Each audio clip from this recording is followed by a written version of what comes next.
all in my heart. All in my heart. We're singing for the sun to come. It is an optimistic song. Sing it, brother. The sun, it shines on my face and on my eye. The sun, it shines in my heart. The sun, it shines in my heart. The river, it flows from the mountains to my toes. The river, it flows in my heart. The river, it flows in my heart. From the mountains, the flowers, the children and the deer. We all love each other. There's a space for everyone in my heart. The trees, they Beautiful sway music. and give oxygen every day. The trees, they sway in my heart. The trees, they sway in my heart. The birds, they fly as a school of fish swim by. The animals are all in my heart. The animals are all in my heart. From the mountains, the flowers, the children and the deer. We all love each other. There's a space for everyone in my heart. There's a space for everyone in my heart. There's a home for everyone in my heart. Okay, I think we've got the hang of it. We can do it one more Beautiful. time if it's okay with my brother here. Beautiful. Thank you very much. Oh my God. From that was these are the brothers out there and brothers and sisters out there in the Deer Park Monastery in California. Students of the great Thich Nhat Hanh and his monastery, Plum Village in France. Here they are, monks singing, happy, bold, no possessions. Is this the way to go, man? They're happy people. Look, they're smiling. Right? How many people you walk around the street seeing smiling? Think to yourself for 1 second. When was the last time you walked around, like you walked through a mall or something, and people were just smiling? I know you go into like I went into Walmart yesterday. Christmas season, people pushing each other out of the way. Nobody's smiling. Nobody's. It's like these guys got the answer. That's what I've been trying to fucking say, man. So good morning, everybody. Mark Sconti reporting. Today, what day is it? It's December 13. Only 2 weeks before Christmas. Oh my God, Christmas. The birth, the rising, the birth of Jesus. We celebrate, and we celebrate the light of God. That's what Christmas lights are, by the way. When you go through a neighborhood that people are deeply connected to Christmas, the messaging there is, look around you. Preachers will tell you that. Look around you. You see the light of God everywhere in our neighborhood. It's a beautiful thing. I think it's a time to connect with the light of God, whatever that means to you, whatever it means. Does it mean the infinite, connecting to the infinite universe, removing this notion of self from the equation, that we're all connected, that we're all there is no beginning, no end. Life without beginning, life without end. It's a continuum, although it might not be in the same form. Evidence suggests that the energy is never lost. It's just redistributed, and I say that, with a heavy heart. Batman exited 2 weeks ago, exited from this realm and moved on, and Granny Cat last year, right around the same time. And, it's not a matter of, I have to believe that there's something more. I'm so sad of my loss. No, I actually believe it. I believe that, although it hurts to see our attachment to our friends and our pets and our world fall away. And but is it really falling? Is it just, I think falling away is a perception. That's what I'm trying to say. But anyway, Christmas is a time where all that comes up, and use it to your advantage. Use it. You'll see the epic suffering all around you. Children are not happy. They didn't get the right gift. People, I didn't get the right relationship. My parents, I don't want to go back to that house and listen to those jack-offs sitting around the table drinking until they fall off the table. I don't want to go there. All that stuff goes up, and the light of God goes out the window. So take care of yourself is, I guess, the message. Today we're going to talk about Twitter. Dump number 5 from the great Elon Musk via Barry Weiss, the great journalist of our time. Dumping. And I don't know, at some point the dump becomes like just excess, if you know what I mean. Right? We already know in this country that government has leaned heavily on our election process. All kinds of crazy events occur during election season, things that are illegal, like so many of the laws surrounding absentee ballots during the 2020 election was thrown out the window in the disguised as COVID-19 protocol. But who did that favor? Everybody vote from home. Doesn't matter if it's verified. And tens of millions of extra ballots flow in from who the fuck knows where. And that's what election interference looks like. That's government doing it to allegedly protect you. But what happens? Does it swing elections? Well, it does appear when you gaslight and or change rules and laws that allow people to speak freely and vote freely. Look, one system, I'm not a fan of the electoral college and gerrymandering and all that stuff. I'm a fan of one person, one vote. I don't care if there's 80 million people in the state of California and 50 million people in the state of New York that might just swing an election because of their sheer numbers. That doesn't bother me. As long as it's one person casting one vote and we get the number of how many people voted for one guy and how many people voted for the other gal, then we have a free and fair system, right? But we don't have that in our country. We have shenanigans and all kinds of fucking shit that goes on to prevent that simple thing from happening. That very, very simple one person, one vote, and everybody's vote is counted, right? Everybody that's qualified to vote. American citizens that are American. It's an American election. Regardless of what is happening on Twitter, regardless of what's happening on Facebook, regardless of anything, one person, one vote, period. Right? Now, okay, but again, even in that system, what you'll have is you'll have government jockeying to shut you down, right? People are not allowed to speak before this happens, and there lies the problem. It's censorship. It's a 1-2 punch. Censorship, censor the masses, dumb them down, accuse them of being criminals, and then sway the election in the other direction using frivolous law and such. So these are the things we know. Anyway, hand count register verified, says Andy Garcia. Yeah, there's a lot of ways to do it. Paper balloting you can do, or you can just ATM it.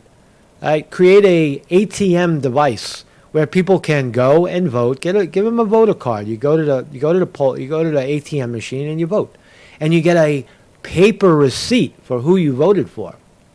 You walk away with a breakdown of who you voted for, so that if there's any problem in the future, right, you got a receipt for who you voted for. It's not hard to do, right? But there's people that say you can't. The argument for being able to get a receipt for who you voted for. The argument is that people will sell their vote. As ridiculous as that sounds, it's illegal to photograph your ballot, right, and tell people who you voted for.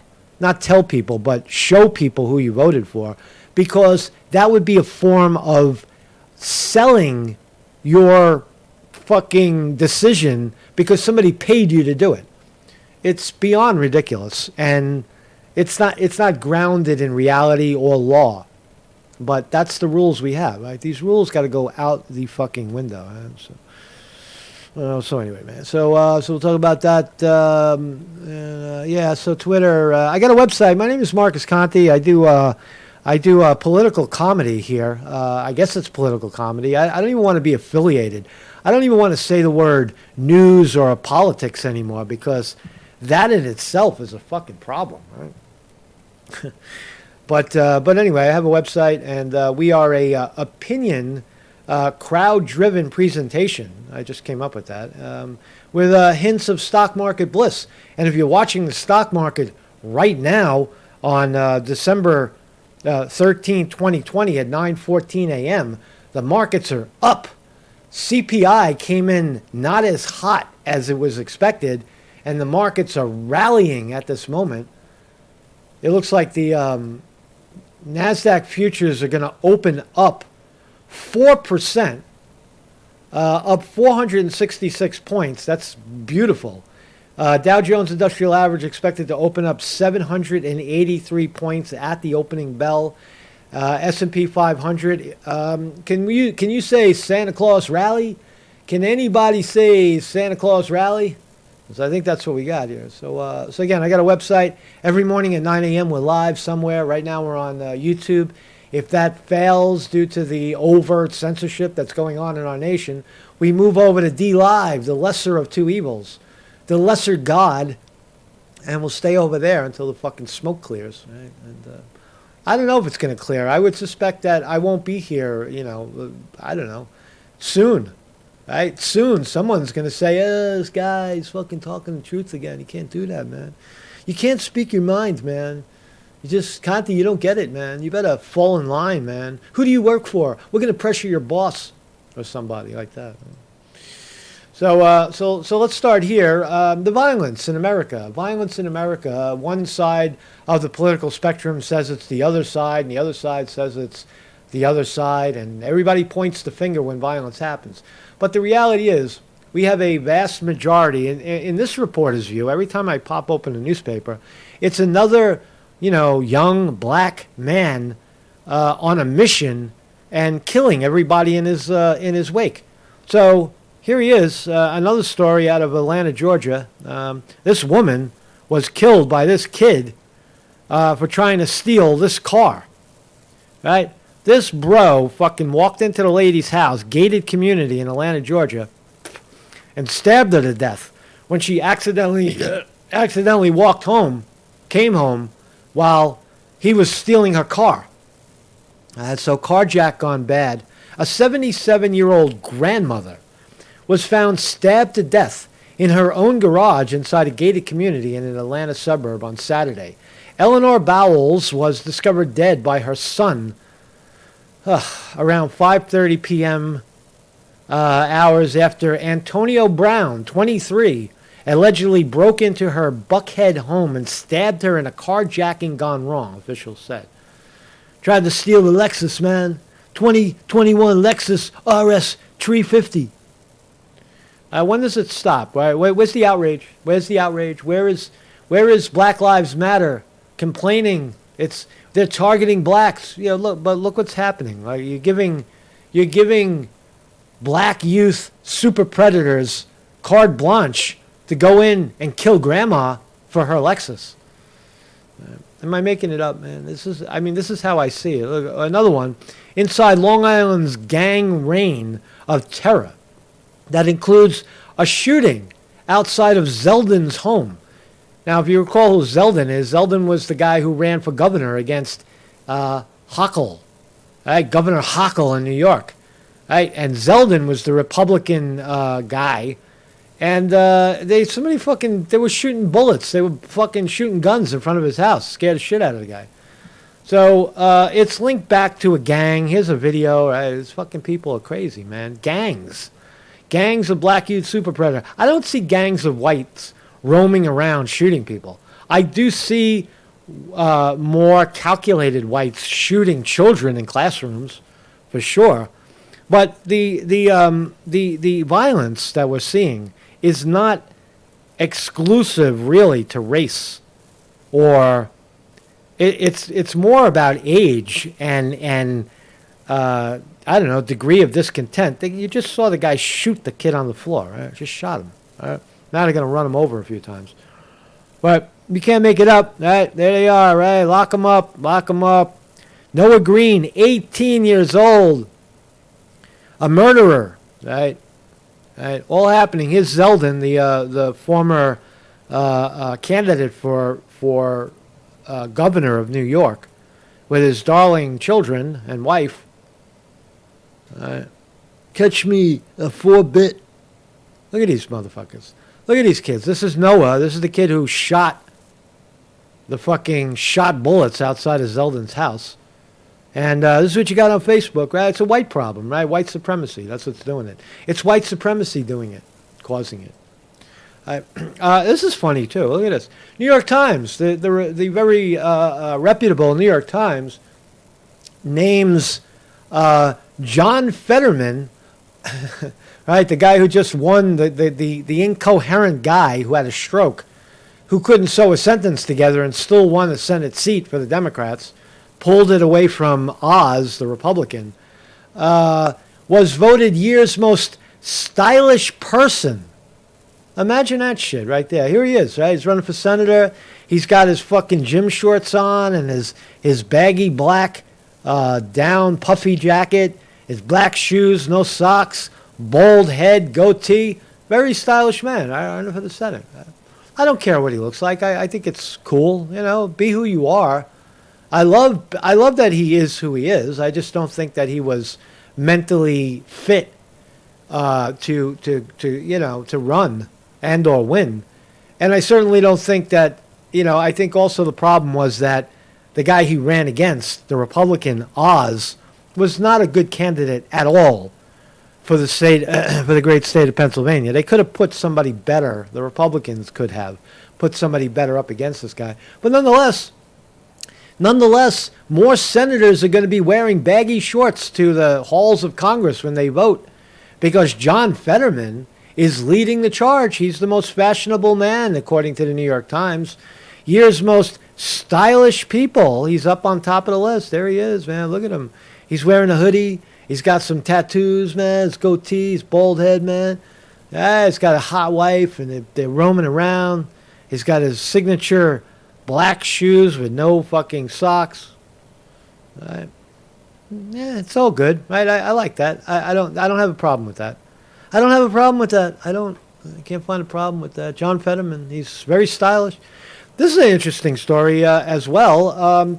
It seems that Democratic senators are defecting. A few days ago, you heard one. Do you consider the media in your state to be politically biased? Yes, I do. What's your thoughts to our national survey on socialism? That's okay. A national survey on socialism. Okay. So, yeah, I like to leave the ads going because I want to see what they're selling me.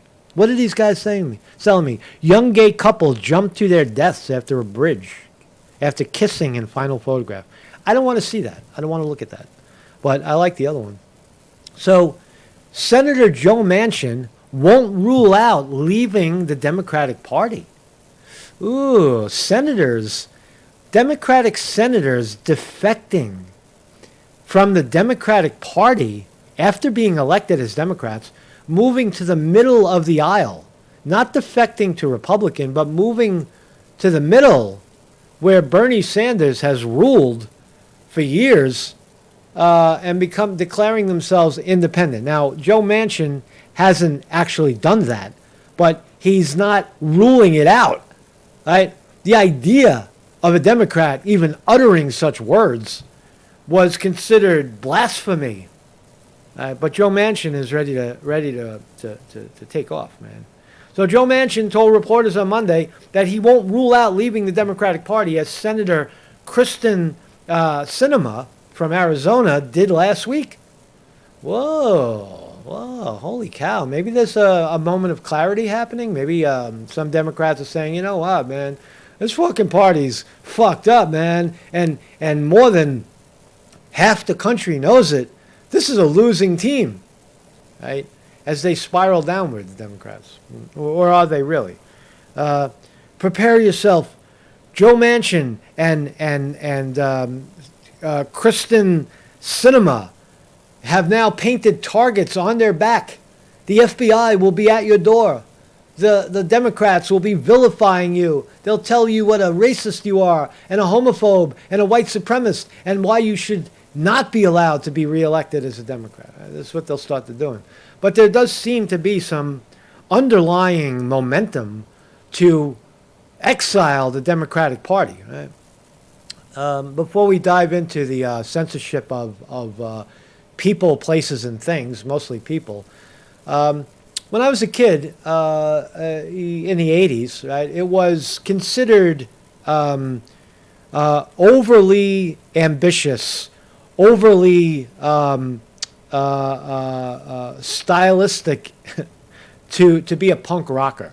Now, in the 80s, there was also an underlying group of people. There were skinheads, people that were openly, young white men, who were openly bashing anybody who wasn't white, Aryan, and such. But that was not the movement of punk rock, right? The point I'm trying to make is that when I was a kid, if you dyed your hair green in a mohawk and that stood straight up, and wore, painted your nails black and your eyes black, you were sometimes not allowed into school because of your freedom, your type of expression, right? And years later, we see how ridiculous that is. Any kid could paint his hair any color he wants, really, or wear his hair in any style he wants. But in Sydney, Australia, look at this. High school stops 70 students from graduating due to fake nails. Fake nails. You see how the overreach of censorship and my way or the highway affects kids? What the fuck is wrong with a young person gluing fake nails onto their nails as a fashion statement? Now, it doesn't bother me. I've seen, nail salons that charge upwards of $50 for one nail. They'll paint a Christmas tree on your long fake nail so that you can sniff your white powder off of it, or pick your teeth with it, or just bling bling with it, whatever you're doing with it, right? But I'm struggling to understand this. Furious parents have lashed out at a Sydney high school after up to 70 students were barred from attending their year 10 graduation because they were wearing fake nails. Oh my God. Have we learned nothing from history? Banning, you remember when they were banning, Ozzy Osbourne? He was the devil. But then anybody who wore an Ozzy shirt was a Satanist. So shit like that, right? Well, what's wrong with fucking fake nails, right? I don't know. But somebody there in Sydney says, no, can't have it. Nails mean something. It means something, and it's bad. You got long fake nails. It means something, and it offends me, and it's bad. That's what they're saying in this sick head. Why don't you just engage it and say, hey, look at your nails, man. Those are some big ass nails. What does it mean? Ask the kid what it means, and they'll tell you. It's just like, it's sexy, man. This shit is sexy, man. You're old and you don't understand sexy anymore. All right. Students from Makala Girls Campus, girls, on the northern beaches, they're kids, were instead placed in a separate room and banned from entering the main hall where the graduation took place. Bad news. Speaking to news, the mothers of a Bard student, Sarah, said a lot of parents had taken time off to attend the assembly on Monday. No one had any idea where they were, and the assembly started an hour later. So they basically axed 70 kids for long nails. Now, I don't get it. I don't get it. What's the reason? I don't even care about the reason. Whatever the reason is ridiculous. That's what it is. Reason, ridiculous. There's no fucking reason why you should be. Now, look, maybe in the case of a school that has a strict policy against anybody not wearing a uniform, maybe okay, right? But I guess in that case you sign up for it, right? We have uniform, right? And you broke the uniform rule by having long nails. What I say is go to another school. Let the school circle the toilet because of their stupid rules, right? Uniform rules. All right. Maybe I'm overreacting. Maybe they had a uniform rule. Say all the kids are wearing uniforms, right? They got, right? But what about hair length? What about, I don't know. I don't like it. I don't like it. It smells funny, man. It smells fishy, man. So let's talk about Joe Biden. Joe Biden's White House. Elon Musk. I don't know why I'm saying Joe Biden, but let's talk about Elon Musk and what the White House says is disgusting speech from Elon Musk, right? Over prosecute Fauci, right, for lying to Congress. Remember when Dr. Fauci says we don't do gain-of-function research?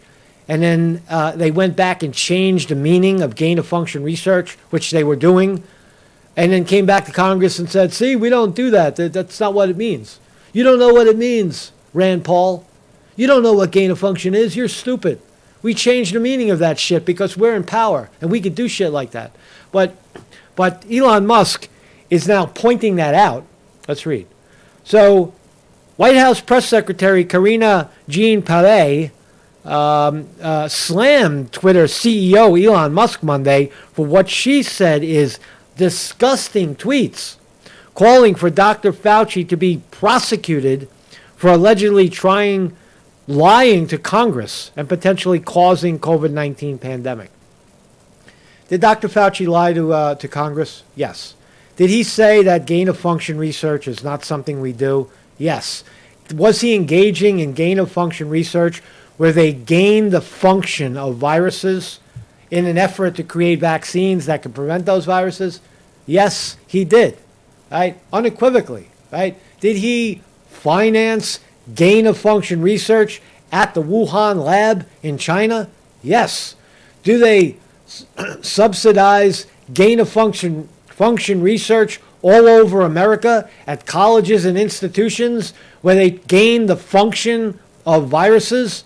Yes, they dump money into colleges all over the country and the military. So it's not out of whack for Elon Musk to say that, but the press secretary at the White House it's disgusting. Let's listen. About this, these attacks, I've been very clear about this. These attacks, these personal attacks that we have been seeing are dangerous. They're not personal attacks. Jean-Pierre. They're not personal attacks. He's a public figure. He represents the voice of the CDC. It's not a personal attack. He did something bad.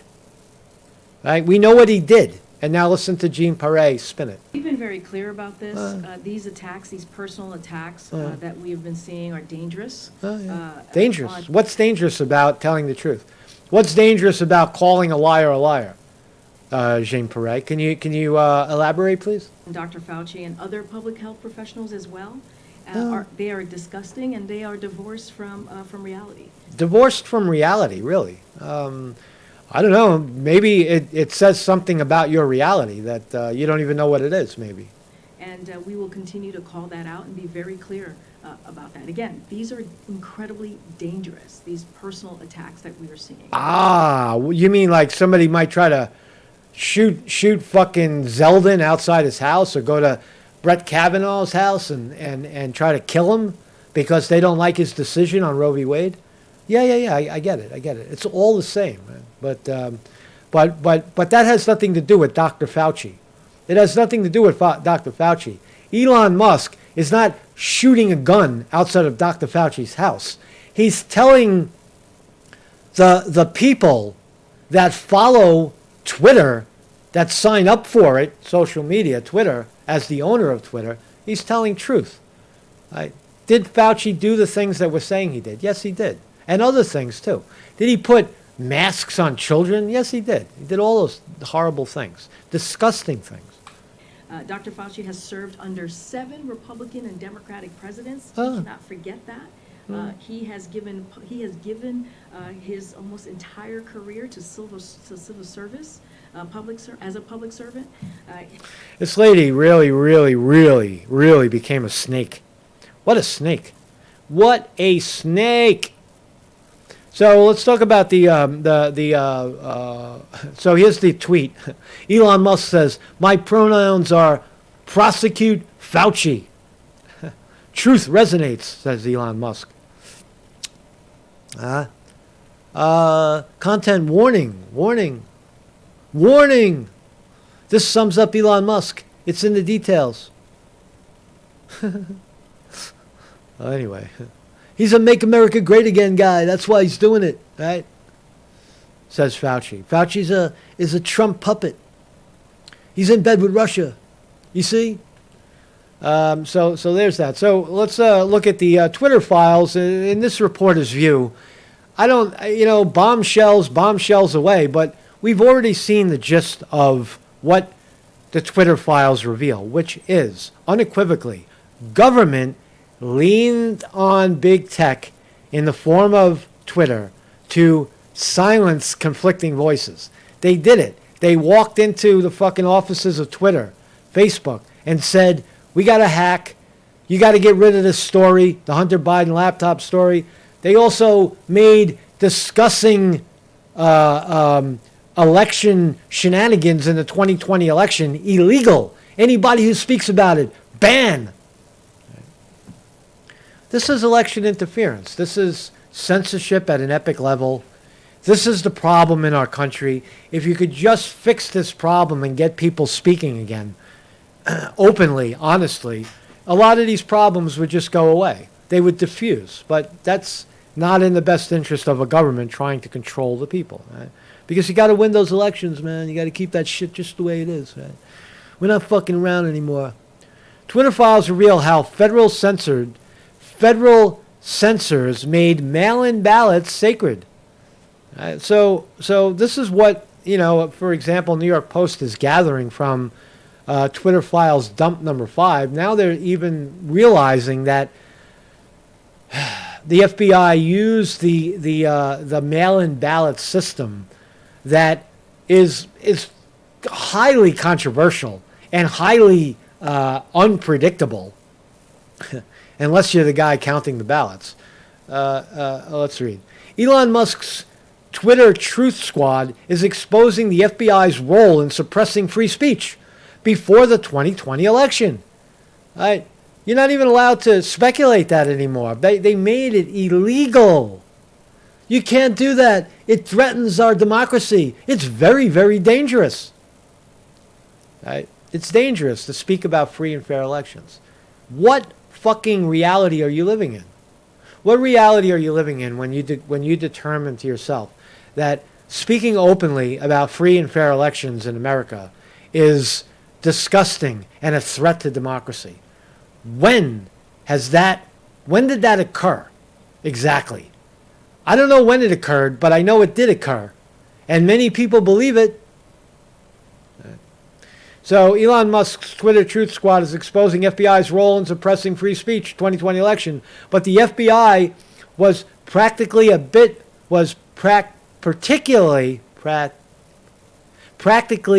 player in a far greater federal conspiracy to censor any American who cast doubt on the mail-in ballots that made Joe Biden the 46th president.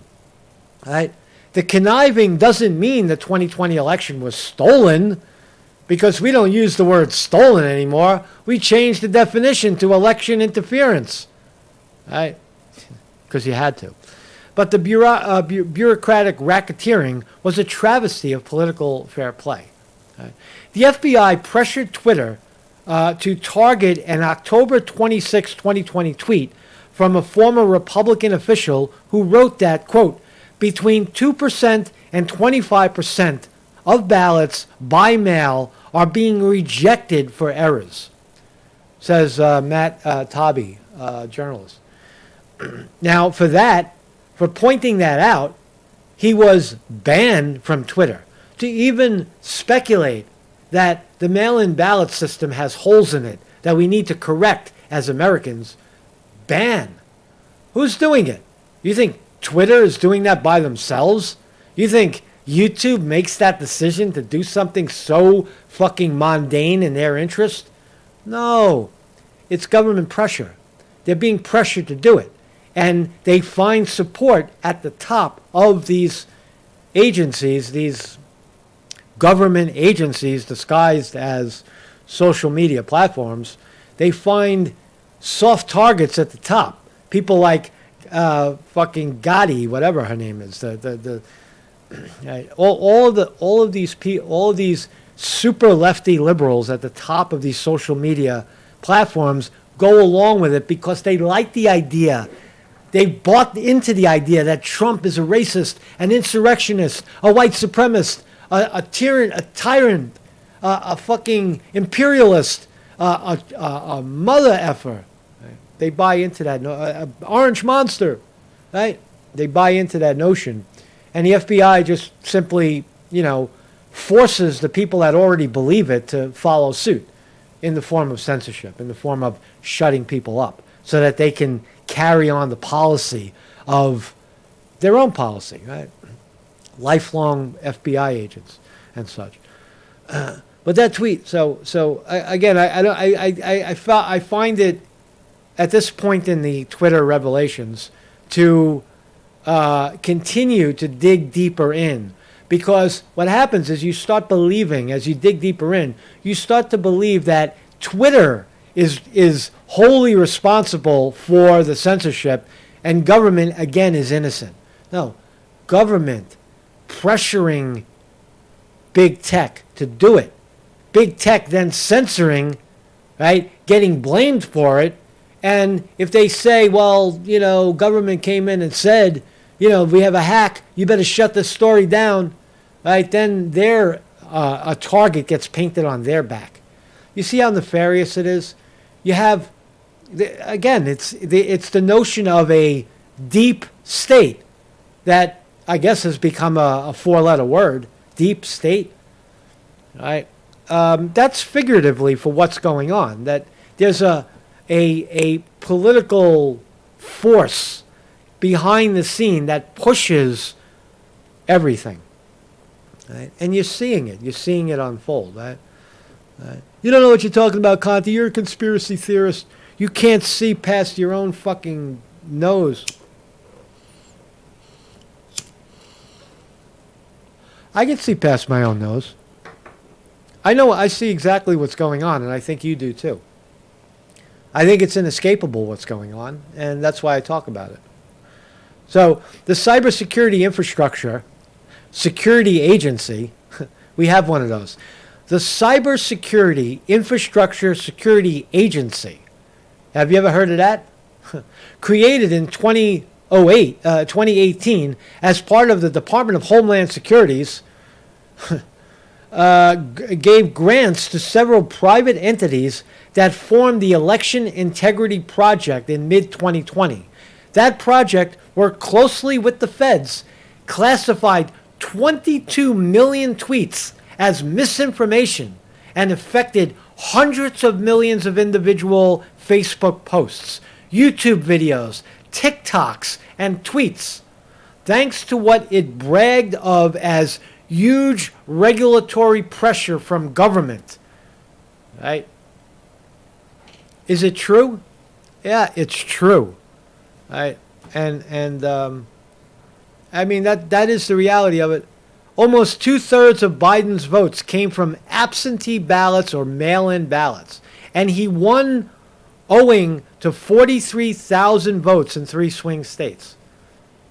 43,000 votes and 22 million tweets of people speaking out about elections got banned. It couldn't, 20 million tweets couldn't have affected 40,000 votes, right? That's impossible. So they say, right? If it's possible, then we have election interference, right? That's what we're talking about here. We're not talking about, per se, the corruption that is Twitter, that is the fucking, these guys right here, right? Right? And Facebook and the like, right? That's not what we're talking about, right? I lost my train of thought, right? So the censorship focus was always the consistently foremost targeted of speech, casting doubt on mail-in ballots. So now that we know these staggering numbers, why aren't the Republicans moving to change the law? Why isn't there an outrage in the Republican controlled House of Representatives? Now that they have power, shouldn't they be going in fixing the problem? The problem being we have fucked up elections in a free country. They're not fair. They're not free. They're not open, and they're not accurate. So we need to change that. And the Republicans know it. The Democrats know it. Maybe Joe Manchin knows it. That's why he's leaving the Democratic Party. And Miss Sinema from Arizona leaving the Democratic Party as senators. Maybe they know it.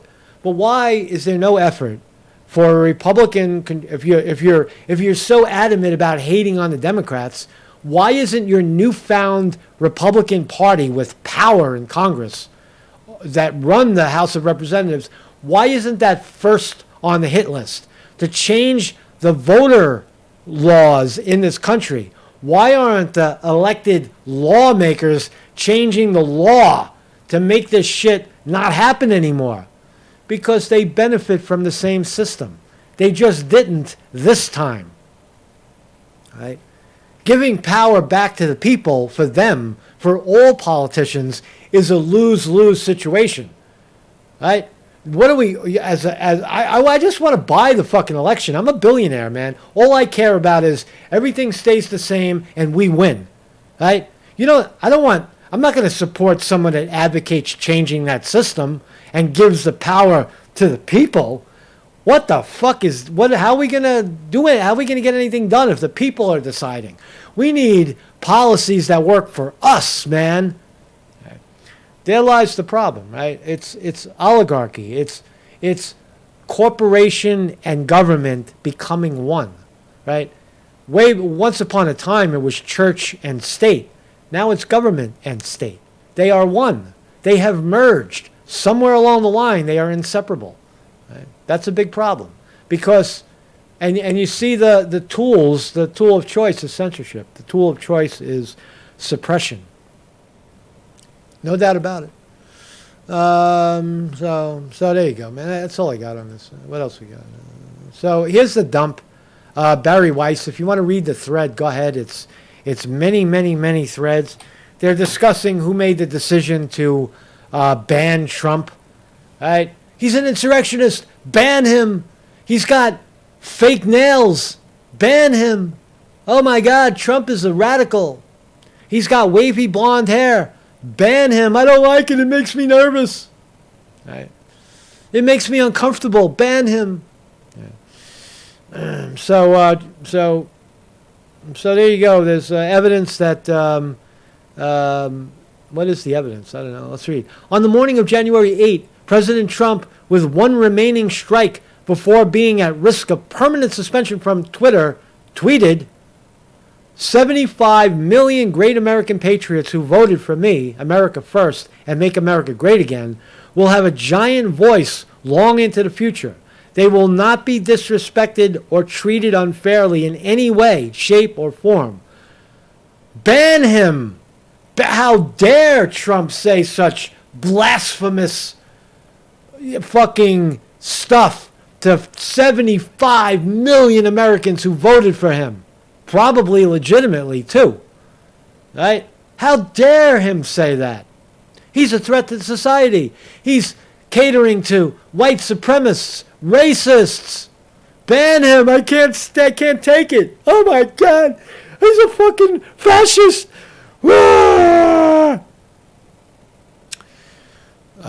This is the times we live in right now. This is the times we live in. So anyway, that's all I got. I don't want to talk about this anymore. I'm done. I'm done with it. I'm done with it. We have proven Conti right again. I was right the whole time. I told you there's election interference. I told you it started epically in 2016 when Bernie Sanders was ripped off by the Democratic Party right out in the open. WikiLeaks revealed it for us, showed us exactly who was colluding with who, how it was working, and then they turned around and blamed the Russians. And then when Bernie Sanders was out of the way, they took the Russia story and dumped it on Trump. All turned out to be fake. Years later, Robert Mueller and the Russia extravaganza, led by people like Rachel Maddow and Adam Schiff, proved to be total fucking bullshit lie. I told you it's all strong arm of government. I told you, and now we know for sure. Is anything going to change? I don't think so. I think even you've got so many quote young progressives like I showed you yesterday, Kyle Kulinski and the like. And again, this is no attack on Kyle Kulinski. I have no other example to point at.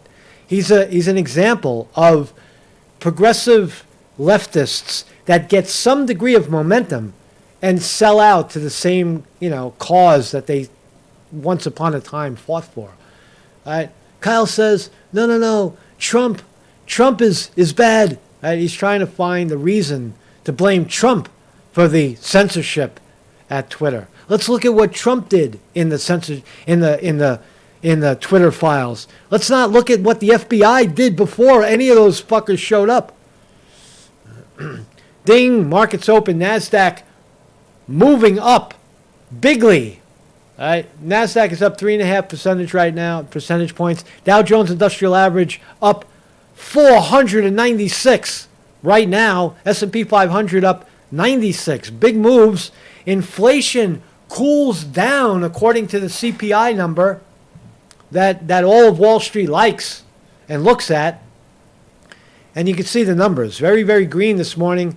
Buy Apple. It's up $4.50 this morning. Could have bought it yesterday, $4 cheaper. Amazon up $4. Google up 5.5. Meta up 7.5. 8. Just clicked 8. Microsoft up 9. Rivian up $1.50. Tesla up $4. Nvidia. All the tech stocks are way up right now. That's good. Up 10.5. Where's Bitcoin? Bitcoin hovering around 17,800. Still off its mark of where it should be. I think it's going to continue to go up. War stocks, Lockheed Martin down 3. Moderna up $31 a share because they had a breakthrough in cancer research. Good. Get off the fucking vaccine bandwagon and now get on the cancer bandwagon. You could see how look at these numbers. Moderna, the people that in one breath bring you the holy vaccine that keeps you safe and keeps your immunological system where they want it to be, is usually down, but today it's up $32. Johnson & Johnson lagging, only up $1. Snapchat in the toilet at $10. Marijuana ETF still way down, no sign of going up. Still haven't found a way to capitalize on the cannabis industry. I don't report on that much anymore because there's nothing to report. But anyway, thank you for joining me. Johnson and John, thank you for joining me. This guy's pretty good. I watch him all the time, man. I watch him all the time. Thank you all for joining me. My name is Marcus Conti, and I'm going to let Batman take us out, man. Let Batman take us out. Shine in my heart. Merry Christmas, Batman. I love you. Sunshine in my heart. Sunshine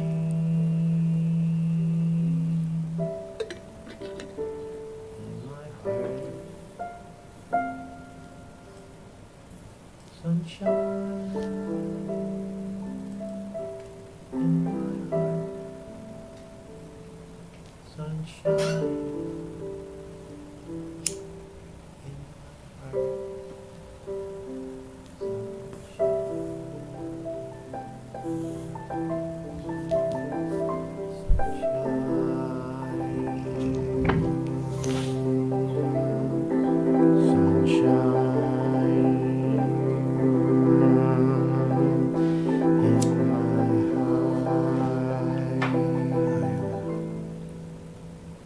Sunshine in my heart. Sunshine in my heart. Sunshine. Shine.